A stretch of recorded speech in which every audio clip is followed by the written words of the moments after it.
Crystal, do you want to make your announcement? That's fine. Okay, hi guys, I'm Crystal. I just wanted to remind you all about the blood drive, which is on Monday. We're doing a video for 4 days.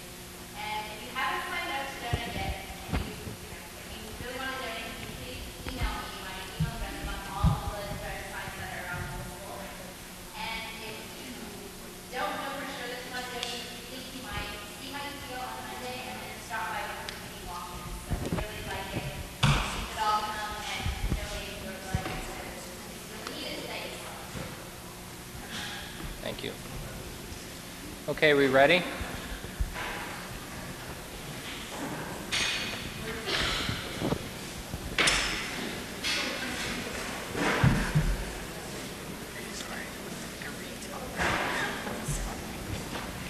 It's your own.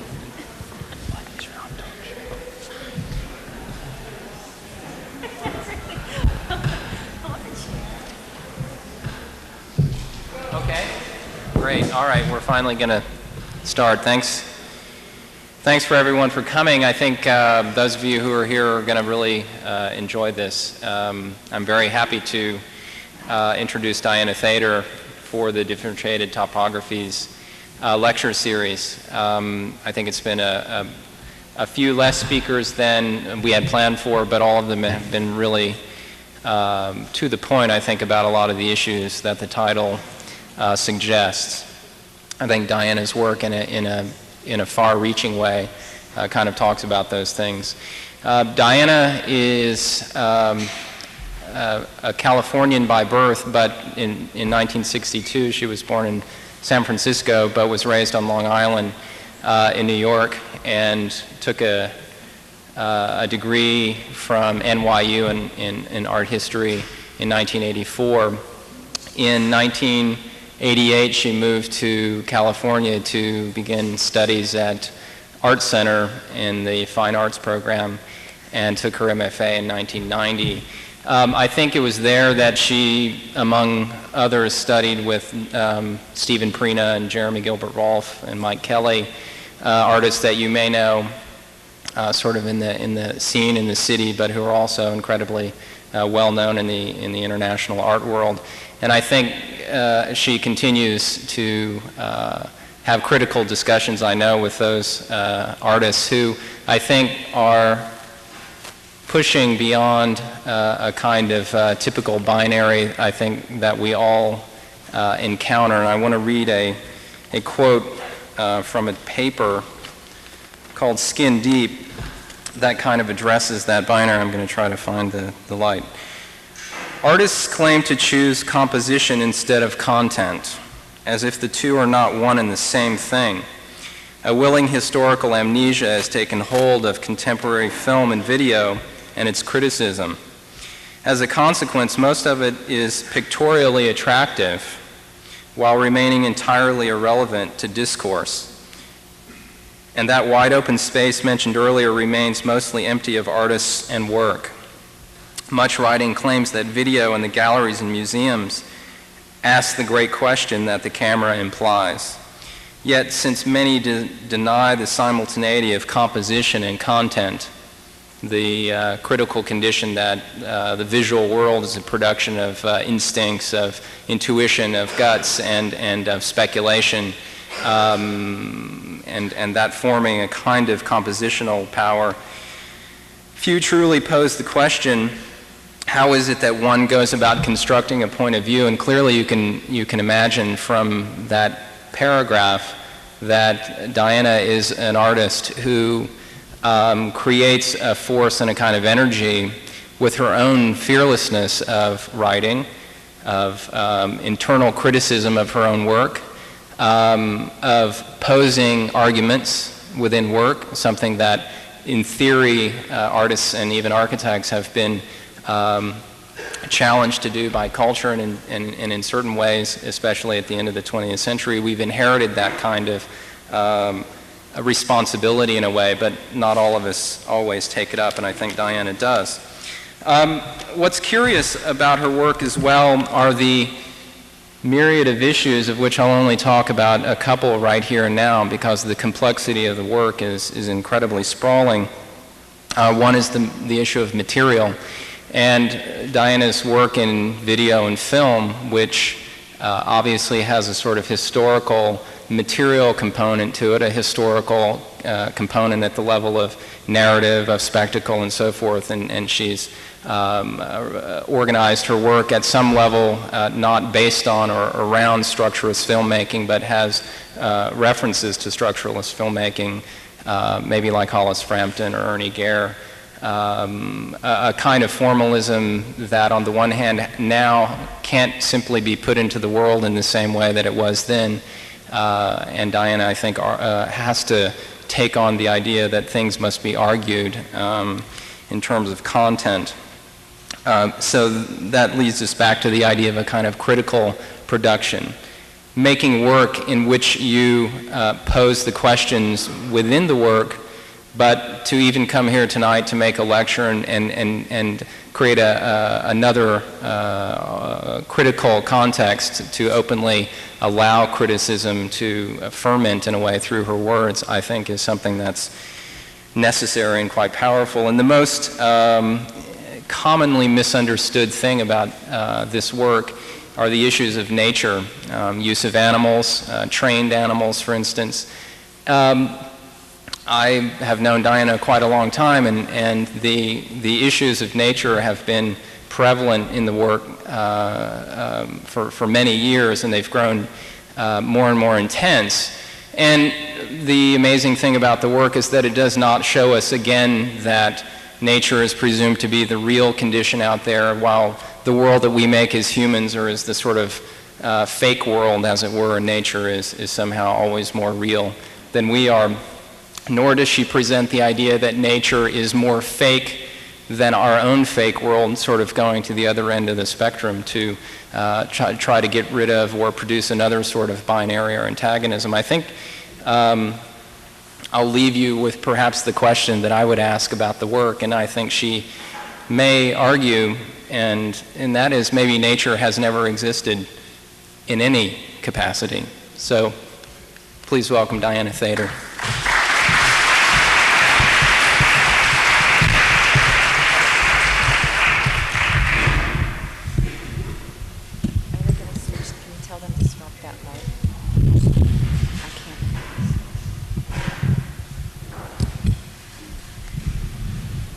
Thank you.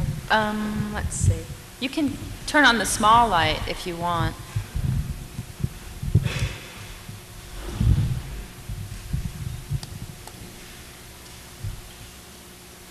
Thanks. There we go. Is that okay? I'm going to flip through some slides. Can you understand me? I can't understand myself. I'm going to flip through some slides of my older work and just talk about the issues in general in which I am interested and with which I am engaged. And then I'm going to talk about two projects in particular in depth, and I'm going to show you some video walkthroughs of those projects.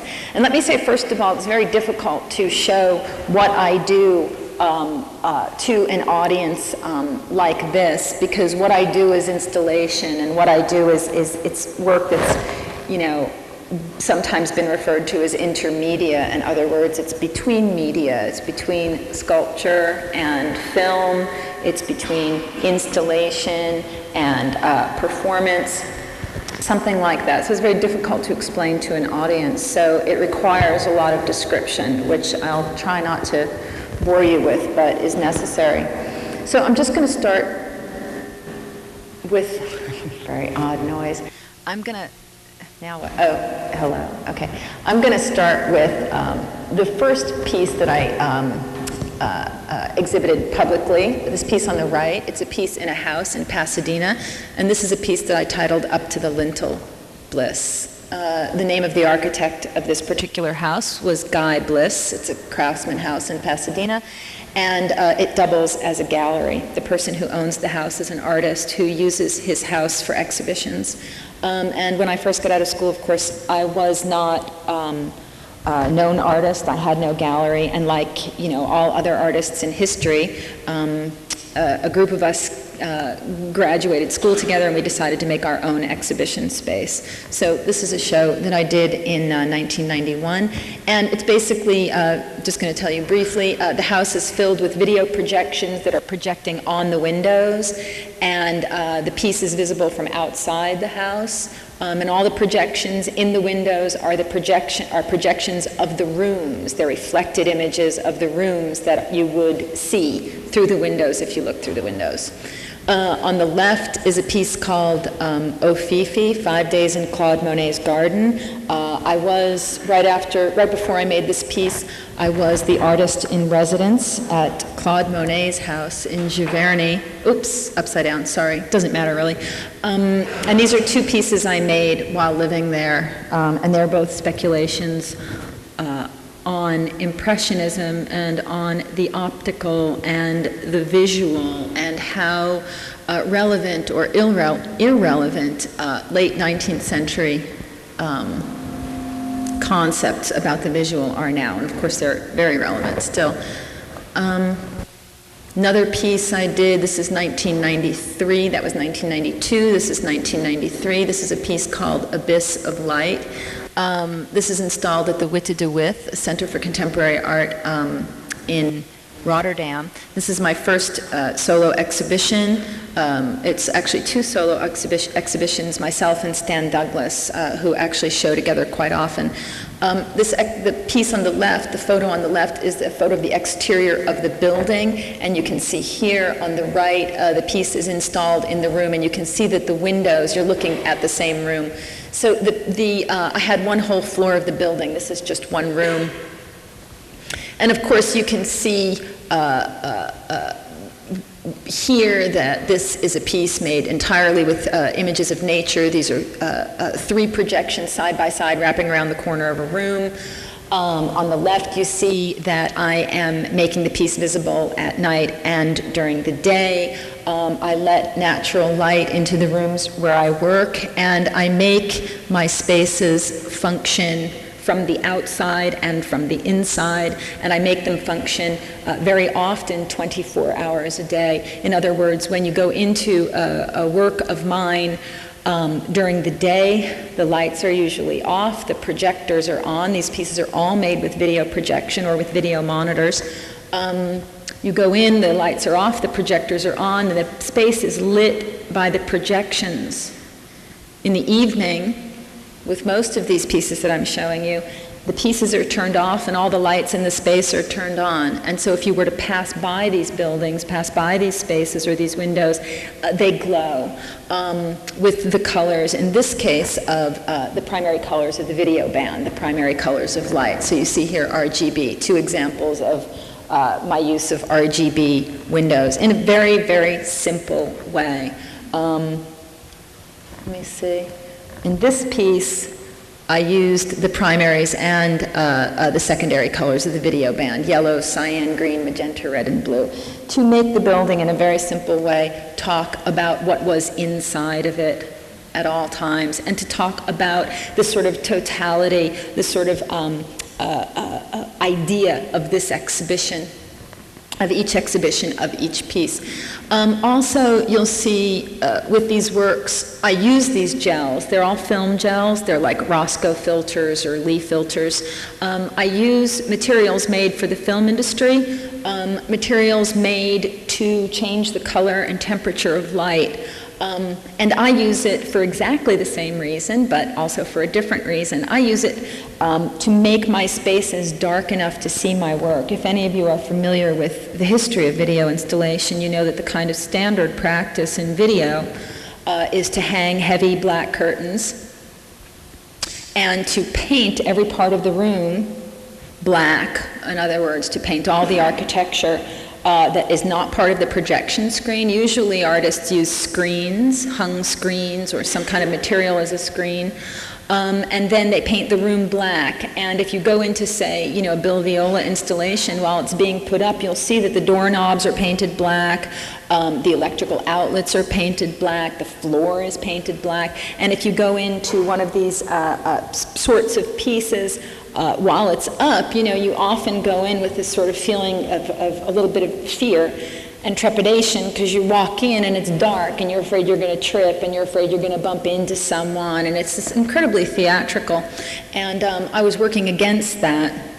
All of the sort of tropes that video installation as a form had set up for itself. When I became an artist, I was working against them. I was trying to work against them. I was trying to counter them. So my way of dealing with these pitch black spaces, with these incredibly dark spaces, was to let light come in, and yet to change the color, change the temperature of the light, and yet still make it possible for you to look out, but to make that darkening, to make that dimming of the space part of the work itself.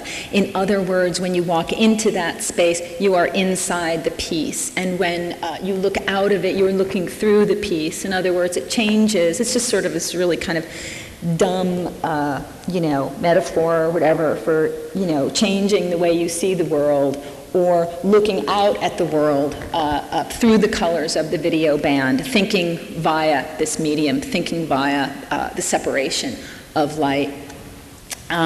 So anyway, these are the primary colors of the video band: red, green, and blue. They're the primary colors of light. This is a piece on the right called Perspective is an Energy. It's a 4-monitor piece on just a table. On the left is a piece made with a trained Moluccan cockatoo. It's called Moluccan Cockatoo Molly. 2 more pieces. This is, again, on the left, 1993. That's called The Bad Infinite. It's a video projection work that I made for the Long Beach Museum of Art, which is my first museum exhibition in America. And that's a piece itself which is color separated and shown with 3 separate video projectors, each one showing one of the colors of the video band: 1 red, 1 blue, 1 green. On the right is a very large piece that I made and showed in an exhibition in the Salzburger Kunstverein and also at the Whitney Biennial in 1996 and 1997. This is a piece called Electric Mind, a piece made with a film crew and a trained chimpanzee. And here I separated the work itself into the secondary colors of the video band: cyan, magenta, and yellow. And I'm going to talk about that in depth with this piece. This is a piece from 1995, and this was my first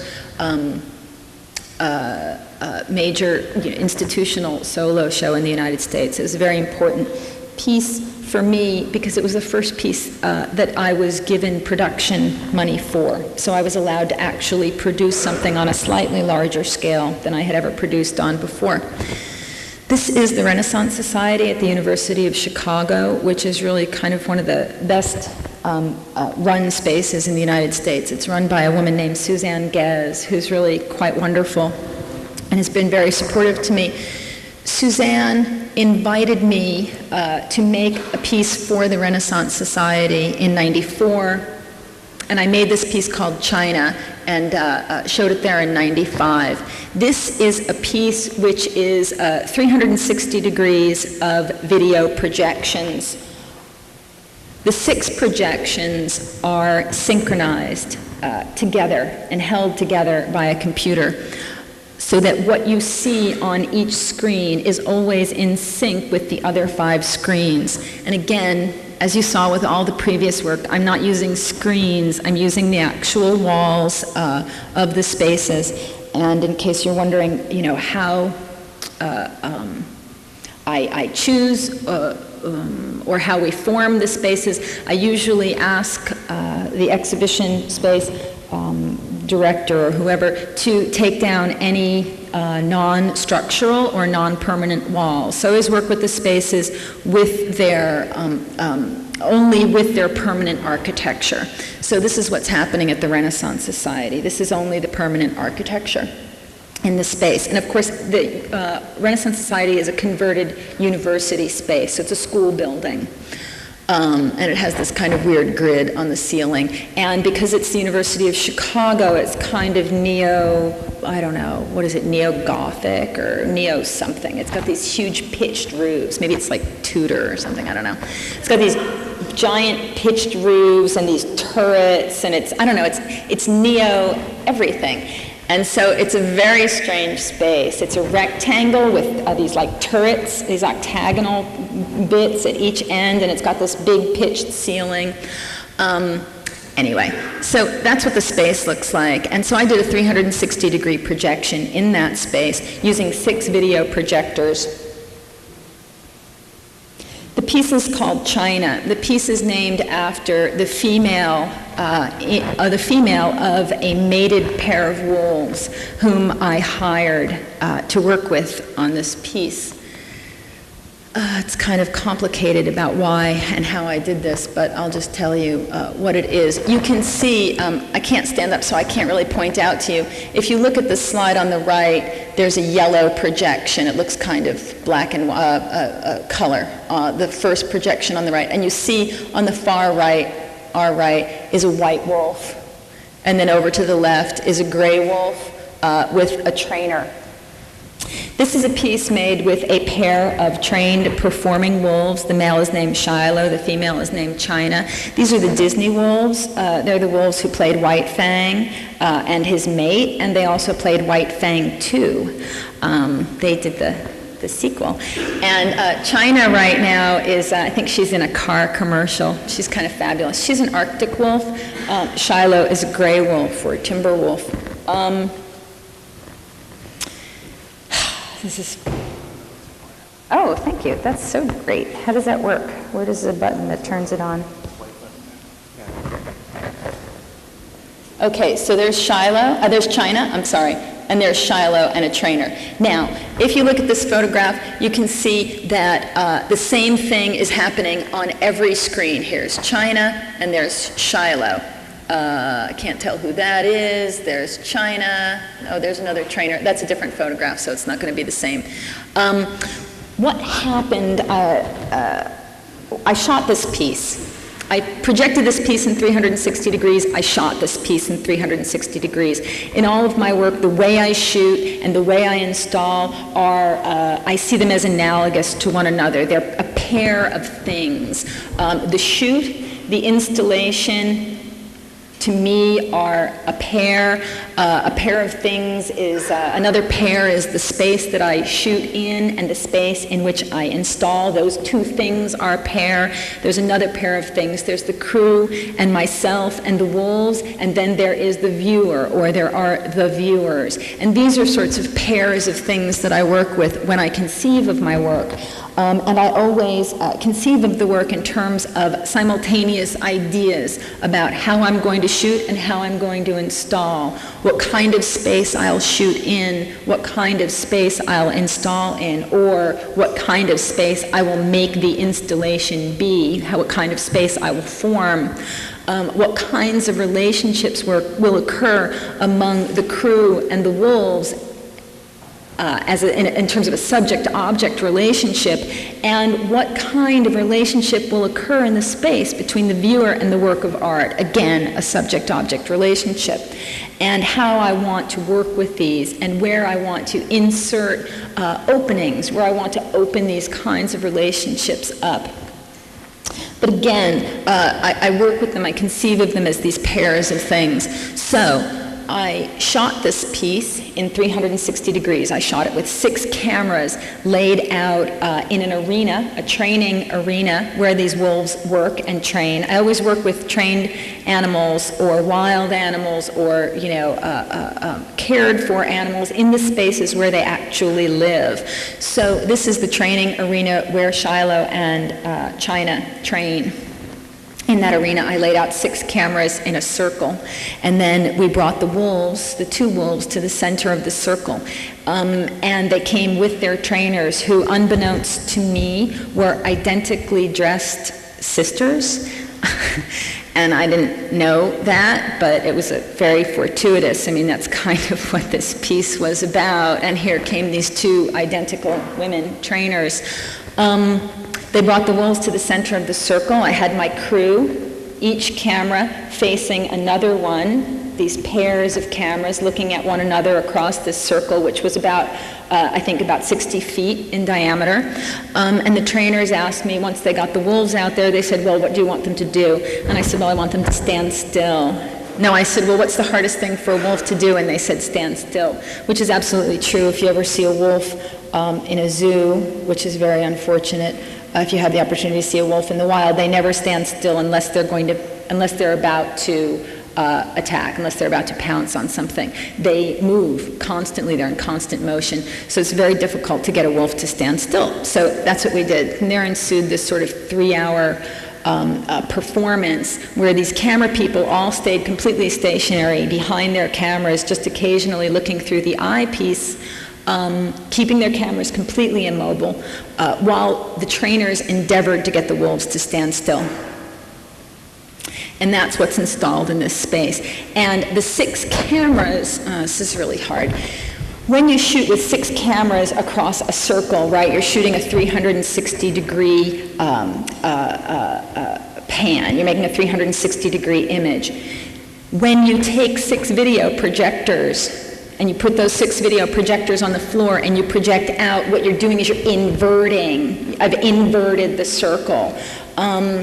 Because when I have 6 cameras and 2 wolves, I take those images and I project them with 6 projectors, and all of a sudden I have 12 wolves, right? I multiplied my wolves. I multiplied my trainers, but I still only have 6 camera people, because the 6 camera people are each not moving.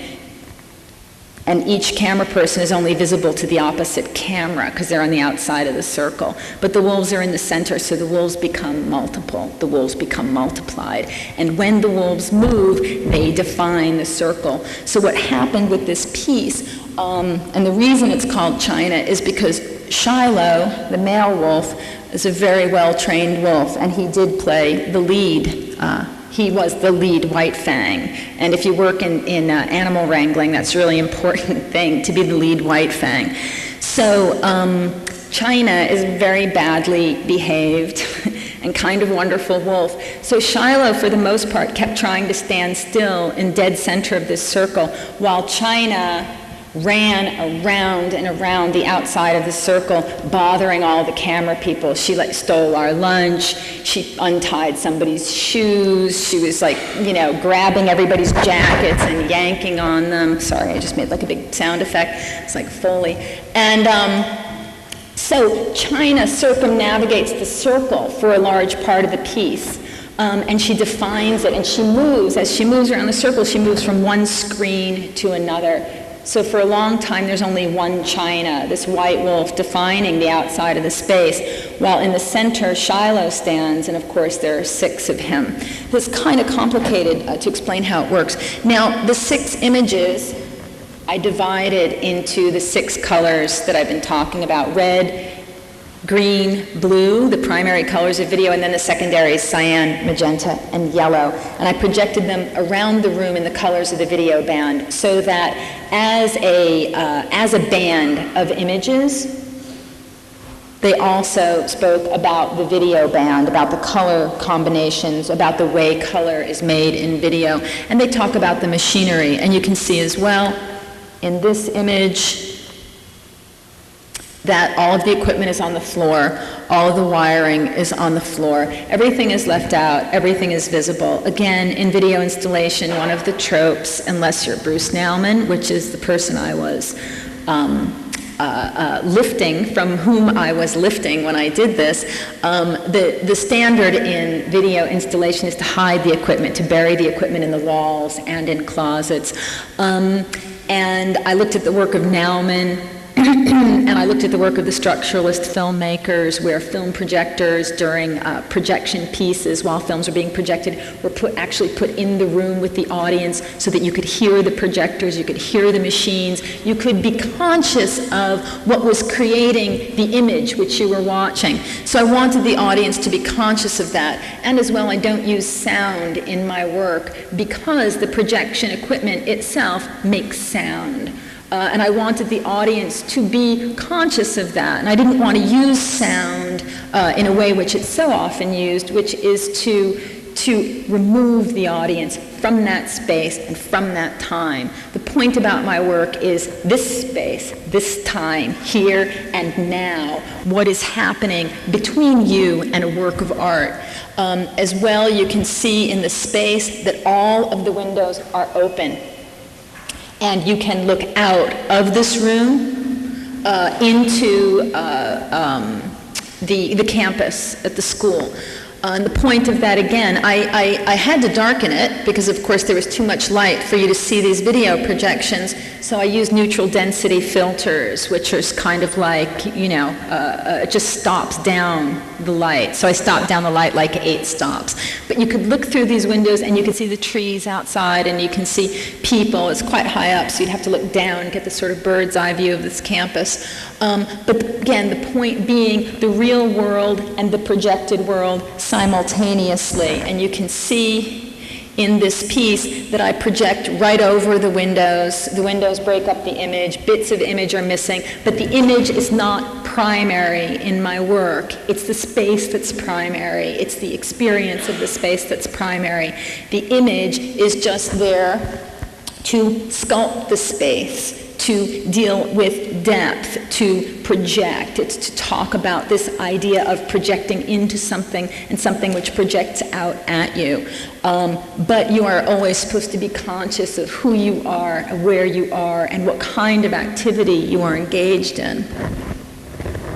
Behind the wall, there's this one wall that they never take down. I guess it's permanent.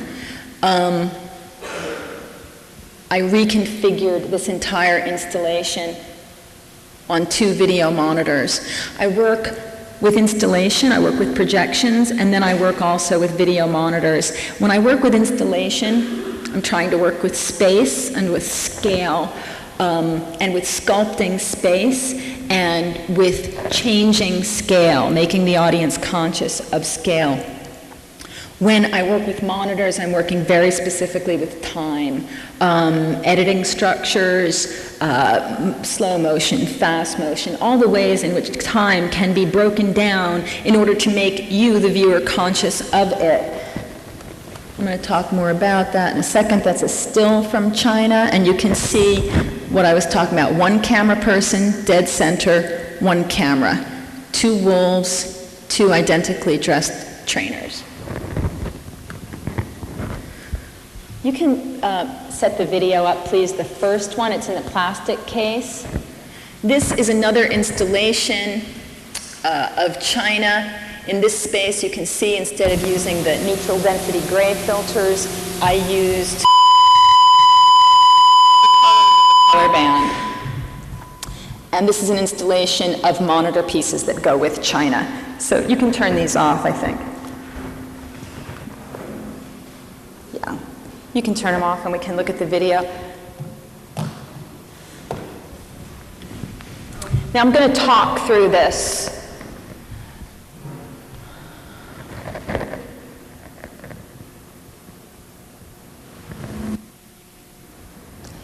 It's not really a great piece of camera work that you're about to see. This is the entrance at the university, at the Renaissance Society. This is just handheld camera.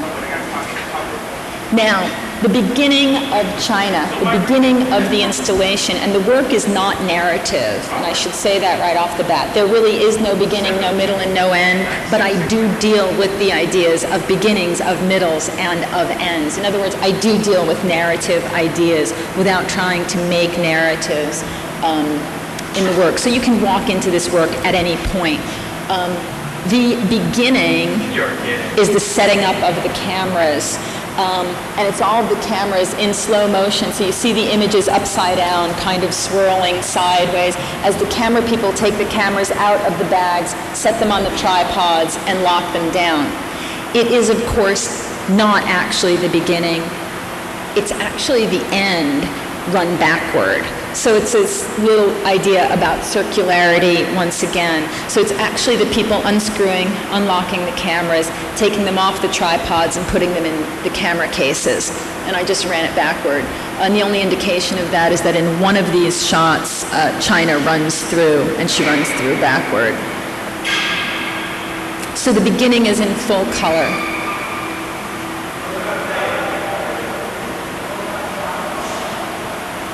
Why does that say filter, filter, filter? Oh, there you go.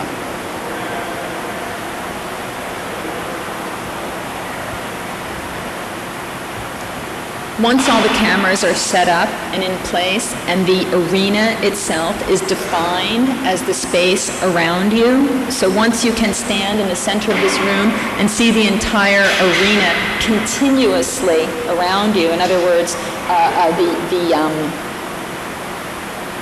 the landscape of this training arena is on a hillside, so it's on a slope. So if you're standing in the middle of this space, one side, it becomes continuous. So it looks like a hill on one side, and then on the other side there's a lot of sky.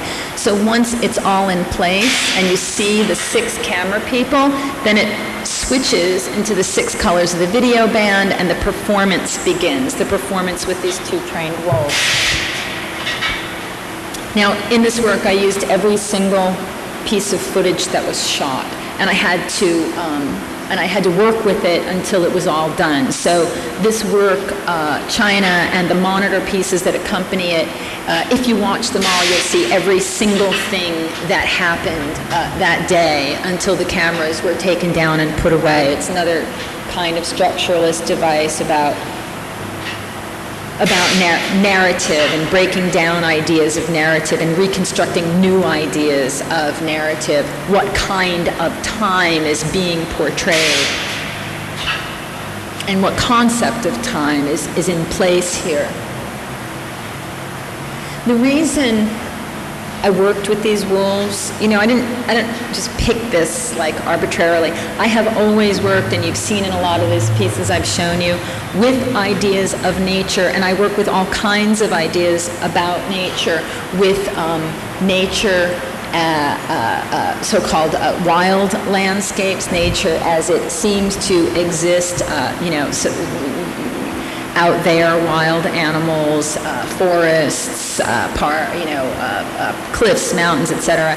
I work with domesticated wild animals, or trained wild animals. I work with domesticated animals. I work with gardens, with parks. I work with every version of nature that we have that exists, because to my mind, to answer Neil's question, there isn't any version of nature which is truly natural.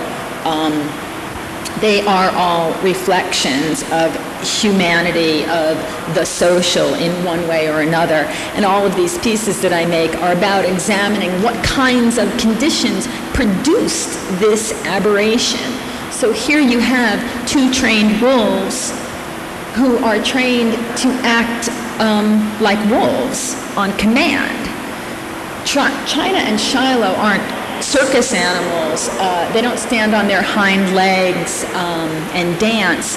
They are trained to growl, to hunt, to exhibit alpha behavior, to exhibit beta behavior on command. And I think it's a very odd thing that we have produced, wild animals who only act wild on command. But then when they're not acting, they also act that way.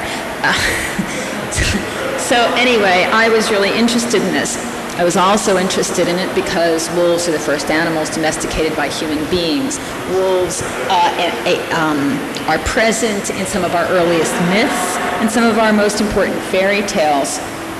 And I'm interested in mythology very much because mythology is, for me, the story or an attempt to talk about when human beings and animals became distinct from one another. And I'm really interested in that moment in history when we separated and when our languages became different. So now you're going to look at the same bit of film, the same bit of videotape, from every perspective. So you can watch China and you can watch Shiloh, you can watch the trainers, and you can see the layout. And then I'm going to put this all together for you, and you'll watch it a couple of different ways. So I'm interested in when human beings and animals became distinct from one another, because that is, of course, when nature itself stopped existing for us, and of course we have no consciousness of it. But it's also when we started to produce stories about nature, and we started to produce fairy tales, and we came up with ideas like the Wolfman, one of the oldest sorts of horror stories. So I was concerned with that, with this human-animal relationship, and the fact that we domesticated wolves and we turned them into dogs, a kind of, there's the wolf man and then there's the man wolf, and and there's this dog thing, and why dogs were domesticated. And of course, why they were domesticated is because their social structures were so similar to human social structures, because their hunting patterns, and because of their size. We took down the same size game, et cetera, et cetera. So wolves essentially domesticated themselves and turned themselves into dogs. And from my perspective, that was kind of a horror story from their point of view. So I was interested in this relationship. I was interested in an animal who could mistake itself for another kind of being, an animal who could see more readily the similarities between its own social structure and ours, that it would choose to join us, it would choose to join humans in a certain kind of way of life. And then I was interested also in Little Red Riding Hood and in the rewriting of Little Red Riding Hood by Angela Carter, which is called The Company of Wolves. It's kind of a wonderful inversion, again, another inversion of this kind of story. And of course, if you're familiar with Angela Carter, you know she's a feminist writer, kind of one of my favorite writers. She took the story of Little Red Riding Hood, and she, instead of making Little Red Riding Hood fear the wolf, she made her love the wolf. And in the end, instead of killing the wolf, Riding Hood becomes a wolf out of choice, out of desire to become an animal. And for someone like Angela Carter, that's not a frightening prospect. And from my perspective, that's a very interesting concept. And it's very interesting as well that it linked up with a couple of other things. It links up with Freud's story of the Wolfman. Freud had a patient who came to him and said, I'm sure you're all familiar with this, last night I had a dream, and in the dream there was a tree outside my window, and sitting in the tree were 6 white wolves. And Freud said, well, those wolves, in brief, are your father. And the point is how uninteresting to take 6 white wolves and reduce it to the one, reduce it to the singular. So Deleuze and Guattari rewrite the story of the Wolfman in a chapter in Mille Plateaux, which is the most wonderful bit of contemporary philosophical writing I think I know. And it's called Becoming Animal. And it's about the wolf as this kind of wonderful being who is one and is many simultaneously, because a wolf is a singular being, but is also a member of a pack and also works in concert with others and sees itself, most importantly, sees itself as part of a group, sees itself as a group. It's a very interesting idea, and Deleuze and Guattari say how uninteresting of Freud to reduce the many to the one. Why not allow the many to be the many? Why not allow the pack to speak as a multiplicity, which is, of course, one of Deleuze's most important ideas. And because I was fascinated with this animal, because I was fascinated with the myth, the fairy tale, the psychoanalytic aspect of it, the feminist aspect of it, I decided to make a speculation on that. And that's what this piece is about. You'll notice the footage itself is kind of boring. It's not really very interesting. And it's like I said before, it's not about the footage. It's not about making a narrative. It's about making an image that functions as part of something, as functions as one of these pairs. So in this image, I'm trying to deal with this kind of subject-object relationship, which I'm also trying to deal with in the space. So between the viewer and the image, there is constructed, or it is possible to construct a relationship. Whenever we look at works of art, we construct relationships with works of art. And depending on how that work of art constructs space, that's how we construct ourselves. In other words, we construct our subjectivity in relation to that work of art. And every work of art offers us a kind of path, a kind of way of constructing subjectivity. And I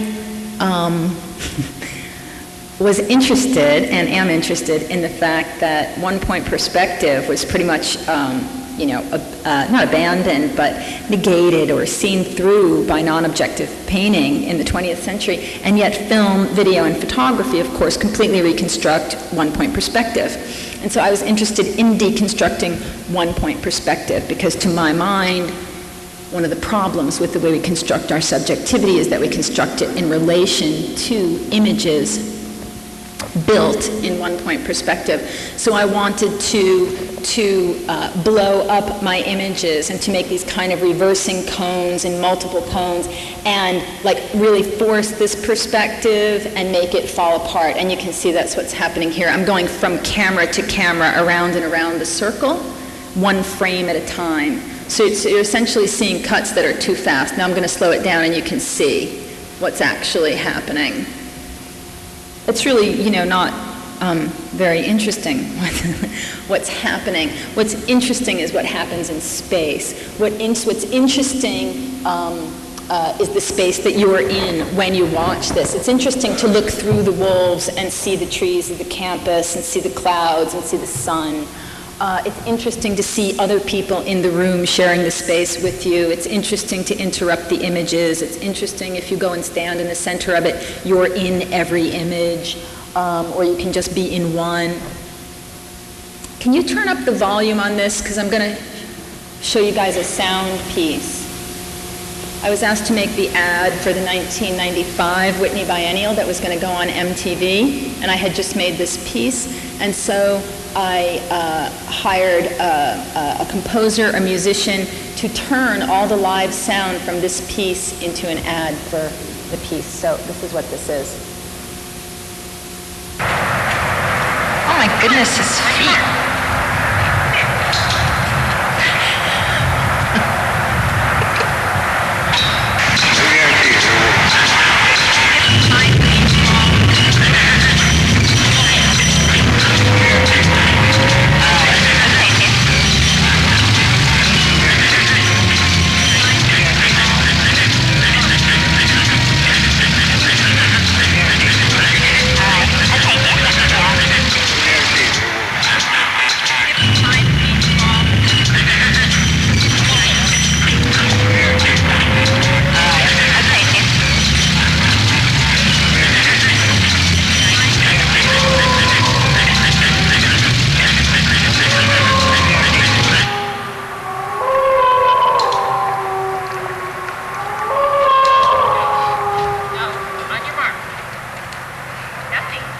You can turn the sound down.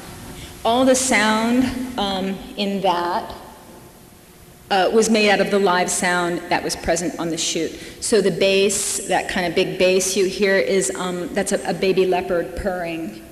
The clicking are the clickers that the trainers use. You can turn the sound way down. The clickers that the trainers use to get the attention of the wolves when they want their attention. They use these clickers. So anyway, the musician, a composer who I worked with, looked at the way I had made the work, and he made what he felt was a comparable sound to go with that work. And so anyway, that's what I did. That's one of my favorite things. This is another installation of the piece in this kind of great old building in France.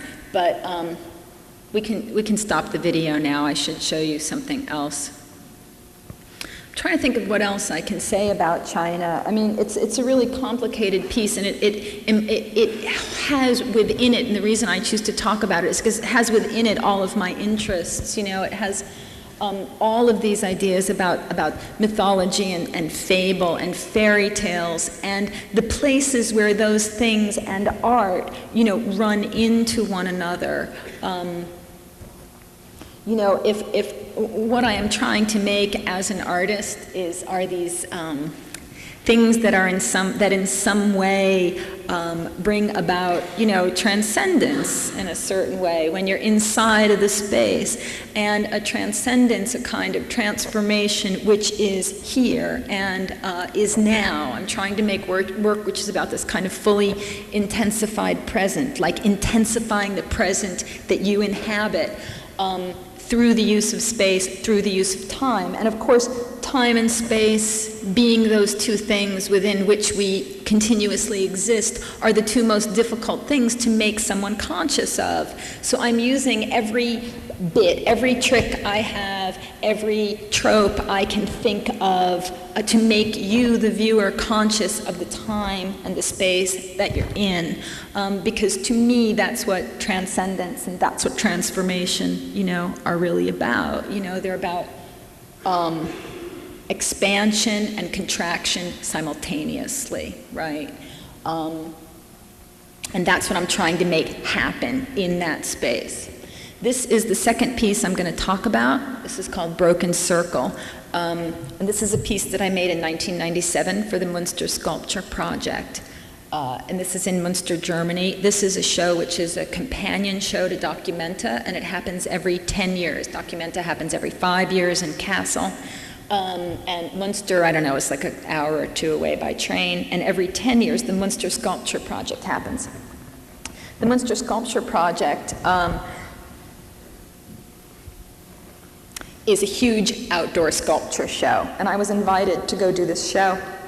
And I got there and I said, well, I'm not a sculptor and I don't make work outdoors. And I thought, well, maybe they think, like a lot of people, that because I work with nature and ideas about nature, that I wanted to work in nature. Well, no, I don't want to work in nature.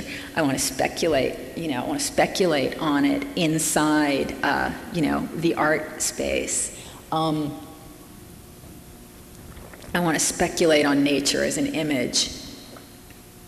So they asked me what I wanted to do, and I said, well, why don't you give me a space? And they said, well, why don't you pick one? And they took me around, and they showed me the whole town. It's quite a small, little town. It's a medieval town, of course, originally. But this is the tower. That's the only remaining part of the original town walls, the fortifications. And this is an 11th century watchtower. And of course, a watchtower is particularly appealing to me because it's a building, which is of course about looking. And so I asked them if I could have it. And the building hadn't actually been opened since the 19th century, so it was quite a chore. And we had to get a lot of money to get the building open, because when we finally did get it open, there was about like 2 feet of dead animals inside, because there was no roof on it, and pigeons and bats and everybody and his brother was living inside this building, and when they died, they fell to the bottom, and so it was pretty gnarly. So we got this grant to clean this building, and I was convinced I was going to get like hantavirus or something.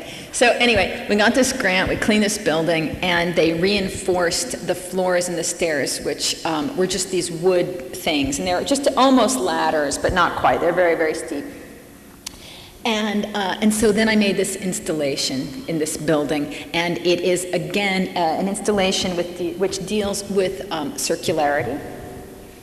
It's called Broken Circle, and it is it's named after a piece by Robert Smithson, because when they sent me the floor plan for the building, it suddenly occurred to me while looking at it that the floor plan of the building was exactly the same as Robert Smithson's piece, Broken Circle, and it was in fact just about the same size. So I just named the piece Broken Circle, and I dealt again with some kind of idea about circularity. So this is the tower at night, and again, I mean, this is a really goofy thing that I did, and it's very fairy tale-like, and it makes this sort of little magic tower. But it's really quite wonderful the way this functioned in the town. this particular piece, the way it glowed at night, the building. And I used the video primaries, the secondaries, and this time I introduced the tertiaries. So there's like red, green, blue, cyan, magenta, and yellow, and then there's like pink and lime green and orange and purple, all these other colors. And of course, until then, you know, I had been using red, green, blue, cyan, magenta, and yellow in order to relate my work back to the structuralists, in order to make everything that surrounded the work have to do in some way with the machine that was producing it. So to keep going back to the projector. So you got as far as the projector to the screen, to the windows, and yet the windows reflected back to the projector. And it's kind of a very simple idea. And this piece I just went haywire, and I just used every color. It was bound to happen sooner or later. Anyway, so during the day, again, you could go into the building and you could go up these windy stairs from floor to floor and see all of these projections inside the building, and very nearly kill yourself probably in the process. And at night, all the projectors were turned off, and we had installed these electric lights, and they flipped on all the lights, and then the building glowed all night long, talking about what was inside of it. And of course, what was inside of it was a bunch of video projections.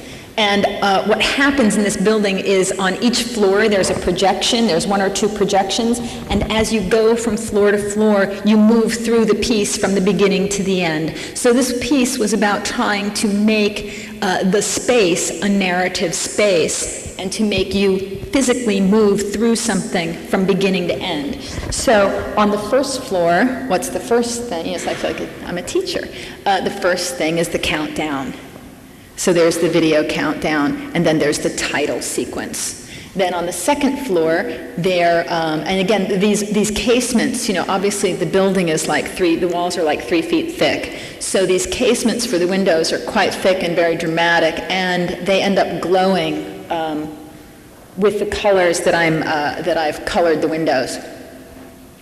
So on the next floor, the second floor, there are these two images happening. The building is cut in half, so there's always two semicircles to deal with. So there's this side, and then there's this side. So I had a green window and a magenta window, a primary, a secondary, and then I had the images going through the colors of the color band.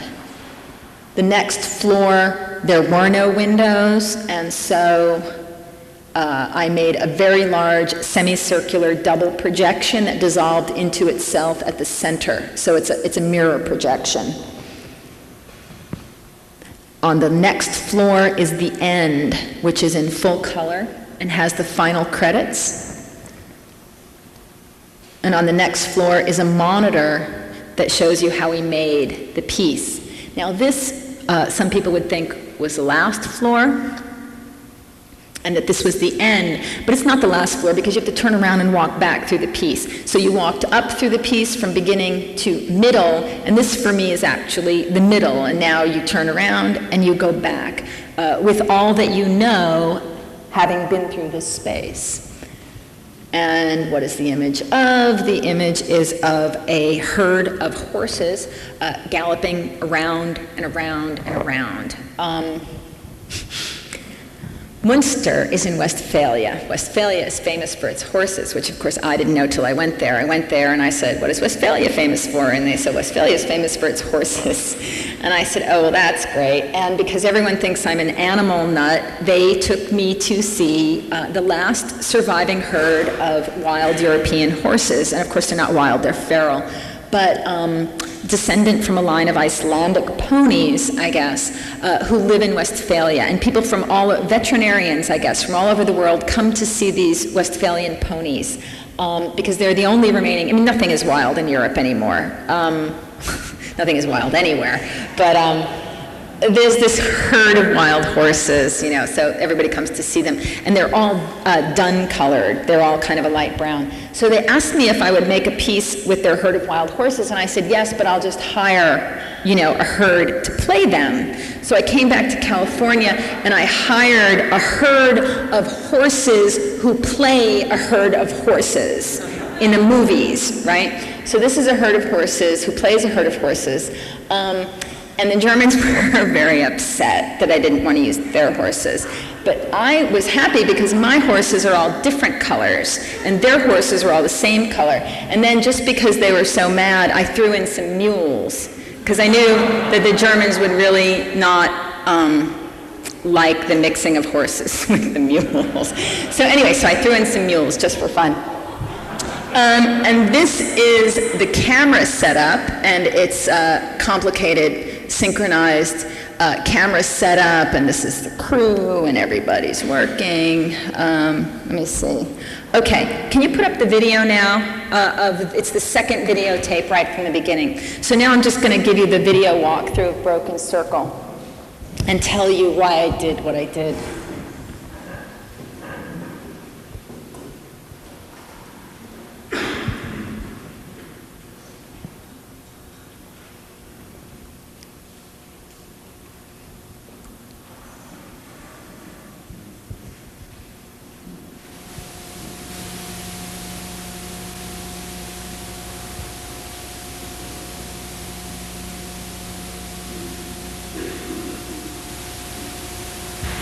How are you doing? I was hoping I was running. Okay, you can turn the sound down so I can just talk. So what happened is we only had enough money to clean the inside, like the first 5 or 6 floors. So the piece I could only take as much space as we had enough money to clean. And the inside of the building is all kind of crumbling, and it's graffitied. It's got, that fabulous, 17th and 18th and 19th century graffiti that says, like Helmut was here, and, 1763. So these projections are right on the wall. So any color you see, that you can see there. Now you're looking through the stairs. This is very hard to see. It's very dark. This stuff is all the patterning of the walls, which are just crumbling. So this is the opening sequence, and you see the crew setting up. And again, the image is sort of semicircular. And here come the horses. Now what happens is that little pony, he's always last, his little pinto. What happens is that this was the year we had all that rain, and there was a lot of grass, and these horses live in a canyon, and they were so fat that they wouldn't run. And so we had to chase them continuously until we were exhausted. We had to chase them and chase them and chase them. So the piece is really quite boring, like nothing happens because the horses won't do anything. And every once in a while they run by very slow. So again, it's not about, being there they go. And you can see again the patterning. See, they're like, I'm pathetic, but they're worse. This is the patterning in the walls, and I'm projecting over the windows. I'm making these kind of formal relationships between colors, between depth and flatness, between the horses running at you. Now, if you stand in the middle, you see I just panned from one side of the circle to the other. In one side, the horses are always running at you, and on the other side, they're always running away from you. So I'm trying to do things with the way the space feels as well. I'm trying to deal with the circularity of the space. I'm trying to deal with these formal relationships in terms of the colors intersecting one another. I'm trying to make you look out the window. I'm trying to make the viewer think about looking, that this is a building that's about watching.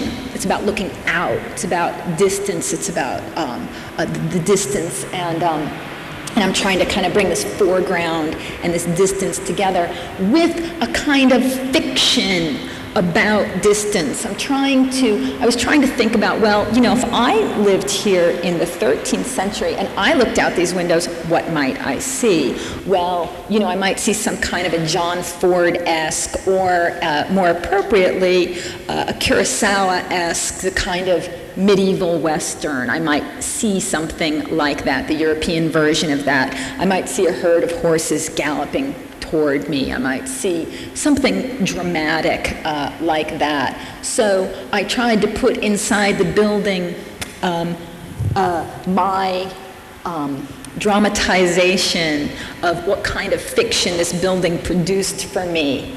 And again, it was this kind of, what does the cinematic medieval look like? Well, the cinematic medieval looks like Kurosawa, so I tried to get this kind of shot.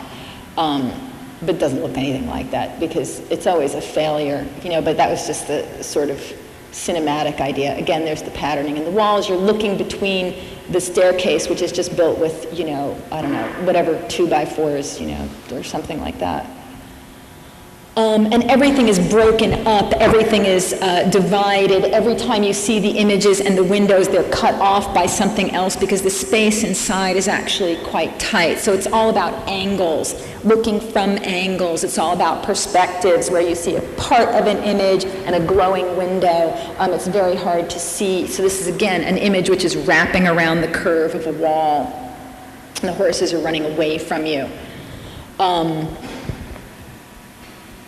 This image is now, I think, in black and white, and now the countdown. Now at the top floor, it goes back up. It counts to 10. So at the bottom, it counts 10 down to 0, and the image begins, and then on the top floor, it counts from 1 back up to 10. There's some windows.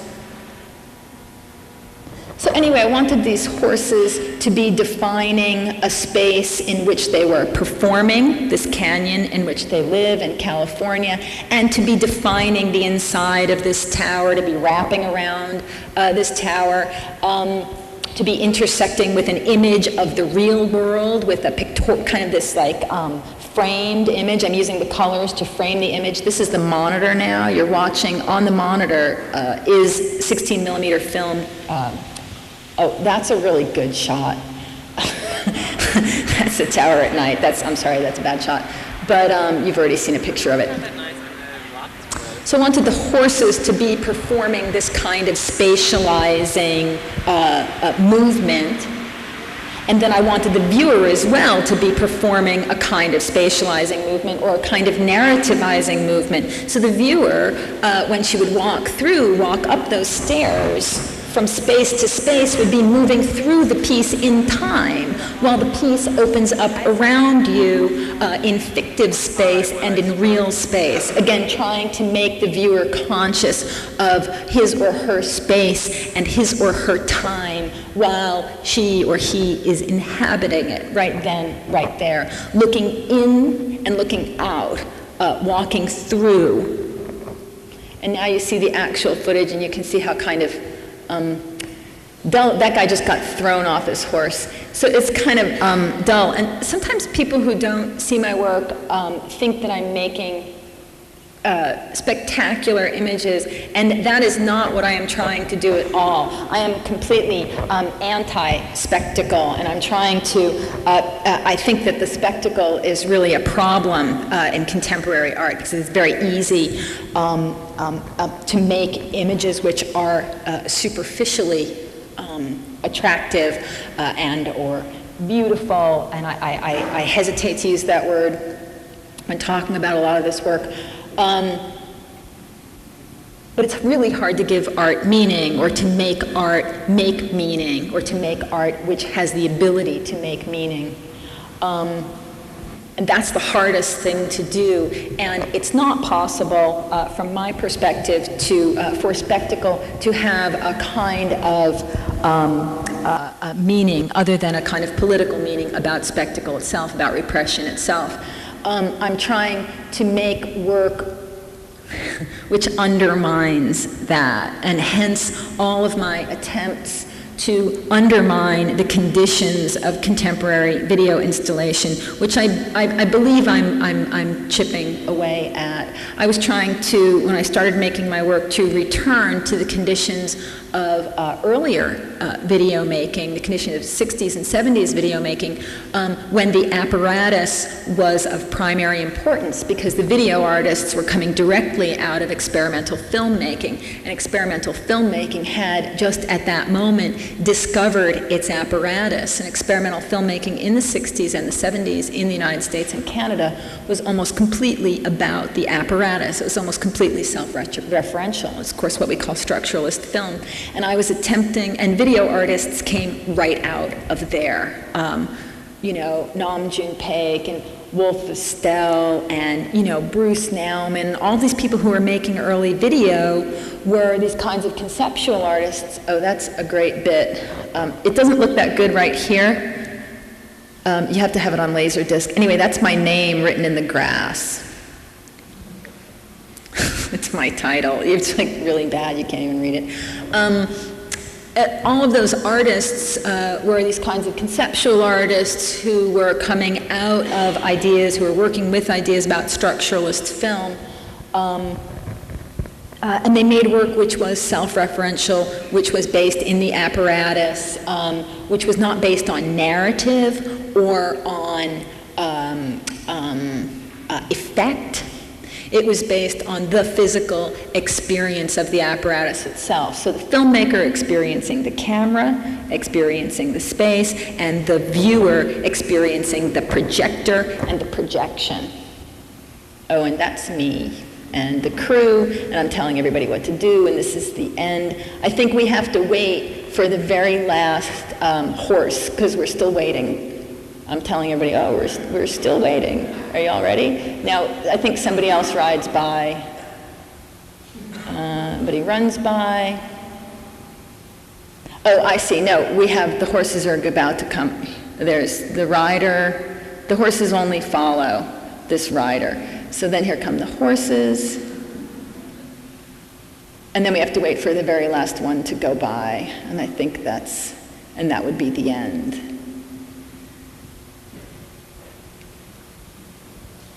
So anyway, I was trying to deal with what I thought those people had been working with, but to deal with, on top of that, these kinds of narratives about the natural and about, because the natural gave me, or nature gave me, a way of dealing with ideas about space. Okay, you can turn it off now. And ways of dealing with figuration and with representation without having to deal with storytelling. So I'm just going to flip through some images. This is my most recent piece. It's called The Caucus-Race. And it's a piece based on the second chapter in Alice in Wonderland. And this wall tells the story, tells the story of the Caucus-Race. And then each monitor comes on, and on each monitor is a different animal who negotiates a kind of space. So what happens is the whole room is black, and only this comes on first, and it tells this story, which is kind of, I think I'll just finish with this. It's just kind of, when Alice cries, the pool of tears, and then she shrinks back down, and all the animals are swimming in the pool of tears, they all get out and they're soaking wet, and they're cold, and Alice says, we're all wet, how are we going to get dry? And the dodo, who's kind of the lead animal, says, well, we'll have a caucus race. And he has this caucus race, which is kind of a meaningless race where the animals start and finish whenever they like, and they run around and round and round in circles, and until they're all dry. And when they're all dry, he yells out, the race is over. And of course, all the animals want to know if they won, and there's no way to determine who won the caucus race. So he says, everybody won. And that's the bit you see here, everybody has won. And they say, well, won't there be prizes? And he says, of course, and she will give the prizes, pointing to Alice, and all the animals run up to Alice, and they're yelling, prizes, prizes. And that's the bit of text that's on the wall. And then on this monitor is a baby giraffe looking at the camera. On this monitor is a hippo rolling underwater from side to side. On this monitor is a baby orangutan climbing a rock from the bottom left of the screen to the top right. On this monitor is a shot looking up at the sun through the trees. And on this monitor is a dolphin. It's a bird's eye view of a dolphin tank, a tank of blue water. And the dolphin leaps out of the water. He comes and he touches the camera with his nose, and he turns around and dives back into the water. This piece is a piece about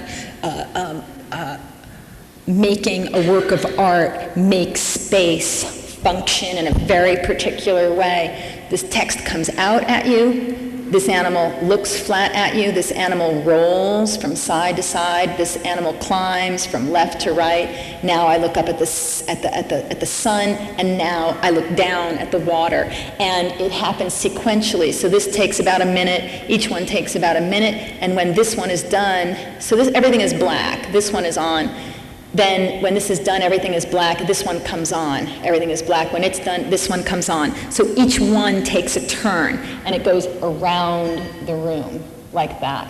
So it's about space, and it's about the animals utilizing space, but it's also about defining the space of the viewer, the space of the installation, analogous to that space, and beings analogous to our being, and a story which is perhaps a more interesting story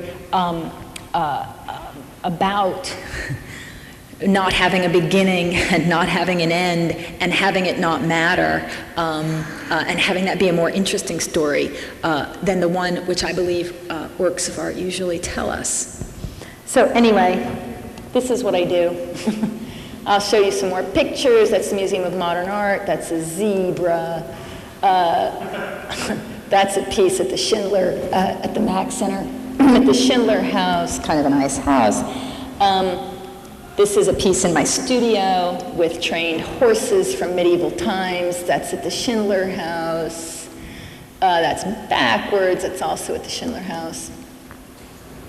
This is a piece called I Love Robert Irwin and Robert Irwin Loves Me. And this is called I Hate Robert Venturi and Robert Venturi Hates Me. And I just thought I would show that to you.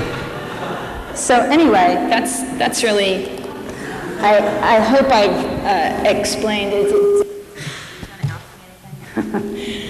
Can I answer any questions, or does anyone? I'm sorry that I can't, bring you an installation and have you feel what it feels like. But I hope some of you have seen my work and would know.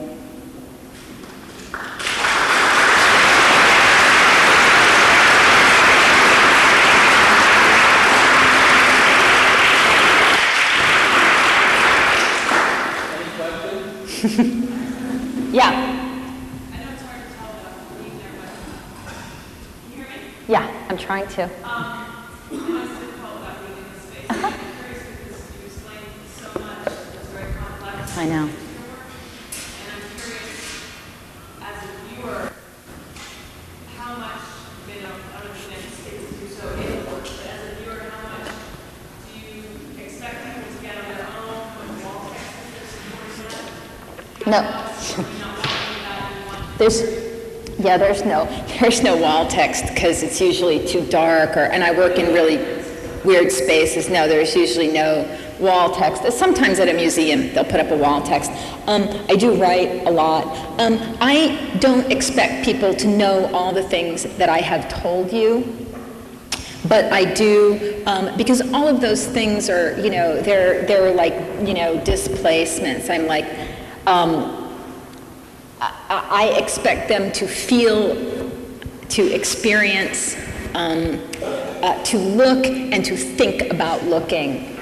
And I try to make the piece, like I keep saying, do what all of the things I'm talking about are also doing. So you can know about Little Red Riding Hood, and you can know about the myth of the Wolfman, or you could not. You could experience those wolves. You could never think about Little Red Riding Hood and the experience of the Wolfman, or the myth of the Wolfman. But because of what's happening in that space, because of the way I'm trying to use the space, I would hope that some of these ideas about transformation are readable to you, are available to you. So the work is working on so many levels. I'm thinking about it on so many levels. I can't expect anyone, to be thinking about it on all the levels that I am. Art historically, in terms of cinema history, in terms of literature, in terms of fable, in terms of fairy tale, in terms of spatial relationships, and in terms of the apparatus itself. I can't expect anyone to think about it on all those levels, but I want to make the piece function in such a way that what's happening on all of those levels is really happening. You know what I mean? That it's a phenomena, it's phenomenologically, available. So, you know, it's like, I always say the best viewers for my work are intellectuals and children. So, yeah, because the intellectuals, they like can go, oh yes, it's about such and such, and kids run around screaming, you know, look at me, I'm in all the pictures, you know. So, Neil, do you have a question? I want to speculate on China versus broken circle. Oh, please, feel free. The wolf has to be distinguished from the horse because the wolf isn't traditionally ever a domesticated animal. Right. Unlike the horse. So the wolf only becomes like the dog through Hollywood. In other words, the wolf is going to be Benji the moment the wolf is employed in Hollywood. Sure, right. That's what you're talking about. It seems to me that the wolf is like a union of all of the issues about the animal and also all of the other issues which are critical about in terms of cinema, either the spectacle or the black box and so forth. That one seems to be clear. How does the horse work relative to the work as a progression of ideas versus China? Right. Well, the reason I show China and I talk about China is because China is the piece of mind, the only piece of mind in which everything is present and the animal is, as you've pointed out, sort of the perfect animal. It's also the first animal that I worked with was the wolf. And since then, it's just been, you know, a downhill slide. No, I'm kidding. I work with all kinds of animals, but as opposed to working with the wolf, when I didn't know at the time, but I know now what kind of experience that was, and how symbolic and how laden with meaning that animal truly is, and how rich, you know, what kind of rich text the wolf is, or the wolf provides. And now I work, and that's exactly what I would have talked about if I had talked about these pieces that I'm working on now, the zebras and the horses. I have, I'm going to try to explain this. I'm going backward. It's insane. Taken all of the issues which I felt were present in China, and I have divided them. And I work with them now individually. Because I understood when I worked with China that I worked with everything at once. I had this idea that I was working with everything at once. And then I thought, well, if I have this commitment to a kind of to this kind of idea that I propose about multiple subjectivities, about neither the senses, the senses, Penny Florence said something really great in a lecture last night. She said the senses are not independent, nor is subjectivity. And I agree with her that subjectivity is never alone, that you're always many, many things looking. And that's why I'm trying to work on all these levels, I'm trying to make many aspects of your subjectivity work at the same time. But I thought, if I can do this, I'm just having a great time with these, that's what all of this work is about. If I can do it all inside China and have all the levels working, I'm going to split them up now, and I'm going to make them all happen separately. So I wanted to see if the thing which I had made one, I could split. And now I work with little tiny bits. You know what I'm trying to say? So when I work with the zebra, it's like a little bit. So when I work with these zebras, I'm working with figure and field, with this little idea about the figure and the field. So whereas in China everything was inside, now I've like broken it up and spread it out. So, you know, what were the horses, you know, about? They were about this group which moves as one, and yet didn't have this kind of singular reading. You know what I mean? They were just about this group defining this space. So China is very full, very packed with things, and all my work since then is like skittering out. You know, I've broken it all down, and every single piece is about a minute detail about how space works, about how, history of human relationships with animals, and humans seeing themselves in animals and using different animals for different kinds of mirroring devices. So I can't explain it any better than that.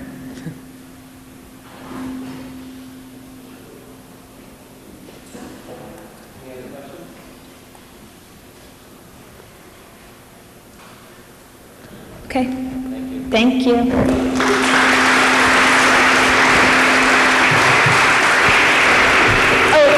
Can I tell you guys something? I've been working with a group of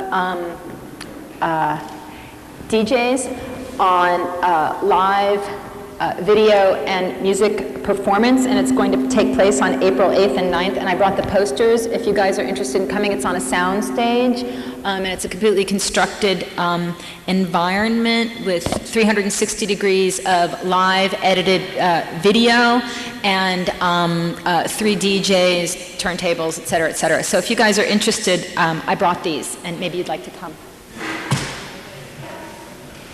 Okay, Neil. Sorry I can't answer your question. It's just the question of my life.